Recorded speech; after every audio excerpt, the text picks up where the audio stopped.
शहदादपुर में अपडेट कंदासीं जिते पोरे त घर अंदर मुबैना तौर फाव खाई आपघात करे छॾियो आहे। अवांखे ॿुधायूं पिया सवाई रोड वारे इलाइक़े में 3 ॿारनि जे पीउ प्रीतम भील घर में रसो ॿधी आपघात कयो आहे। ख़बर अवां सां शेयर कयूं पिया। आपघात जे हवाले सां ॿुधायूं पिया शहदादपुर मां जिते पोरे त घर अंदर मुबैना तौर फाव खाई आपघात करे छॾियो आहे। सवाई रोड वारे इलाइक़े में 2 ॿारनि जे पीउ प्रीतम भील घर अंदर रसो ॿधी आपघात कयो आहे।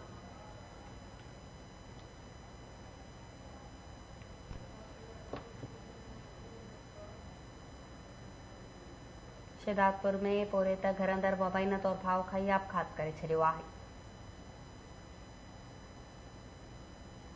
ख़बर अवां सां शेयर कयूं पिया सवाई रोड वारे इलाइक़े में 2 ॿारनि जे पीउ प्रीतम भील घर अंदर गार्डन में रसो ॿधी फाव खाई आपघात कयो आहे।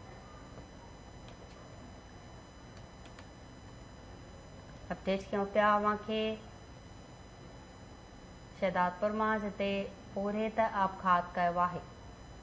3 ॿारनि जे पीउ प्रीतम भील घर जे गार्डन में रसो ॿधी आपघात करे छॾियो।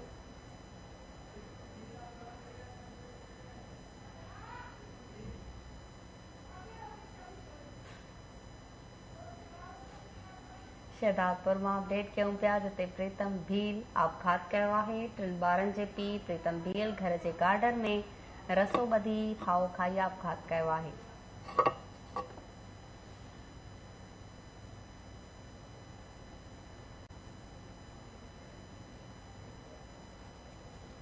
अवांखे ॿुधायूं पिया सवाई रोड वारे इलाइक़े में 3 ॿारनि जे पीउ प्रीतम भील घर अंदर रसो ॿधी आपघात कयो आहे।